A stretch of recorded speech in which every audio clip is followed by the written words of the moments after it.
So this is the next question, question number 118, Pascal triangle. Now, what exactly a Pascal triangle is, if we see into this triangle, so first of all, we have 1. Okay. Then in the next row, we have 1, 1. Then in the next row, we have 1. Actually, the first and the last one will be always 1. The mid value will be the sum of the upper row. So 1 plus 1 is 2, and then we have 1. Then again we have 1, then 2 plus 1, 3, then 2 plus 1, 3, and then 1.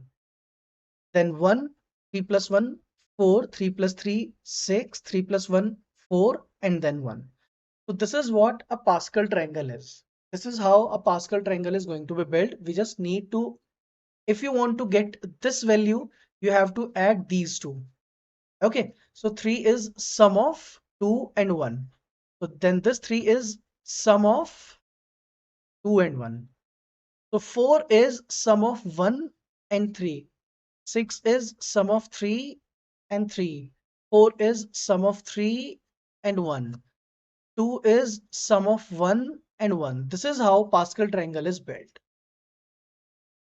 So I hope question is clear to you what exactly the question is, that we have to build a Pascal triangle, and now you have to store that in a 2D array list and then return that list.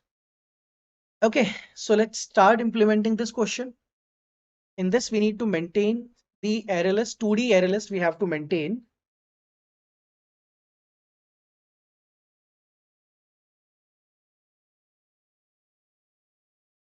All right, so first of all, let's say we have a method static. Now you have to return a list of integer. This is what you have to return. In argument, it is provided to you that you are only provided with number of rows. Now there will be a list of integer that is going to store our answer. Let's name it as try, and new array list we have to build the object of array list. All right. So this is the array list that we are going to build, and now you can simply return this triangle. Now in between we are going to write the logic. Okay.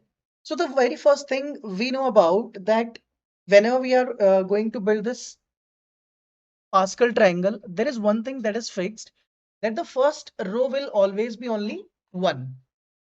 That is fixed. The first value will always be 1. So we can put that hard coded. So I can simply write try dot add new array list.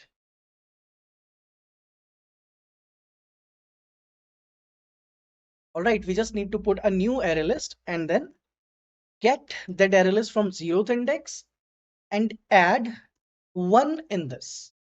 Okay, so what exactly we are doing here? We have created one array list. Inside this array list, there will be one more array list. So from this line, we have added one array list on 0th index. So on 0th index, we have this array list. Now get that array list from 0th index and put 1 inside this. So this is what actually it looks after these two lines. This is my try variable. Okay, this is your try variable. I hope it is clear to you till here that we have stored the first row here, because we know that every time first row is fixed. Now we are going to iterate I equals to 0, I less than the number of rows, then I plus plus. Then I have list of integer as my current row. This is the current row that we are going to put in the list. And then we need the previous row. So we need two things. One is the current row and one is the previous row. And then I will write here try dot get I minus 1. All right. So on previous index, we have the previous row. So in previous row right now, you will get this 1. Current row we have initialized. So that is my current row. And that is my previous row. All right. So we have two things, current row and previous row. Now after this we have row dot add 1. Row dot add 1 is basically for the first column, because we know the first element of row will always be 1. First element and last element will always be 1. So first element of row is 1. Similarly, you can copy and paste it for last column. So last element of row is 1. So these two things are fixed. Now let's go up and talk about the second, third, fourth, the middle elements basically. So the first element will always be 1 and the last element will always be 1. So what is the logic that we have to put? See, we have the previous row. Now just get inside this previous row. So suppose you have 1 here, you have 1 here. Now you are, let's say you have already inserted this 1 as a first element. Now this is the previous row. This is the previous row. So in previous row, I have to pick the, if this is, let's say you are here or you have to put something here. This is 0 index. This is 1 index. Okay. You have to put something here. So this is the 0 index. This is the 1 index and this is the 2 index. So it means loop will be executed 3 times, 0, 1 and 2. So 1 and 1 will be here.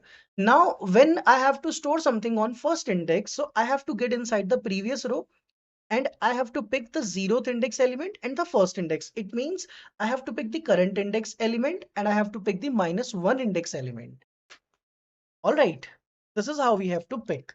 So let's use a loop for int j is equals to 1.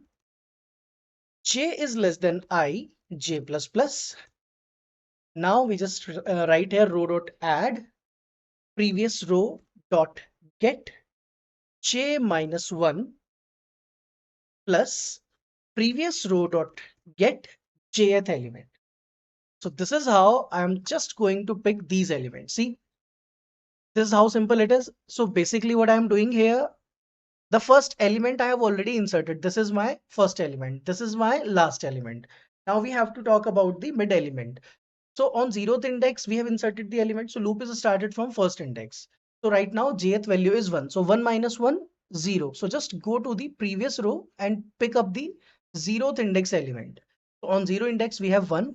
Then add the current index element, that is 1. So 0 plus 1, 1 plus 1, it will give you 2. So it is going to store 2 here then. Simple enough. This is how we are going to store the data. So we are just putting whatever the previous row elements are. So it will look something like this. So first it will store 1, then it is going to store 1 comma 1, then it is going to store 1 comma 2 comma 1. Okay. Then it is going to store 1 comma 3 comma e comma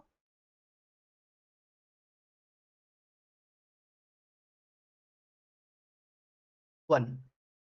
So this is going to be the end outcome of this particular code. All right. Now finally we have to store this in our try variable. So we just need to store this row in our try variable. So try variable is actually the answer variable, and finally we are returning this. That's it. Now we have number of rows as 5 and we can call this Pascal function. In return you will get the list of integer.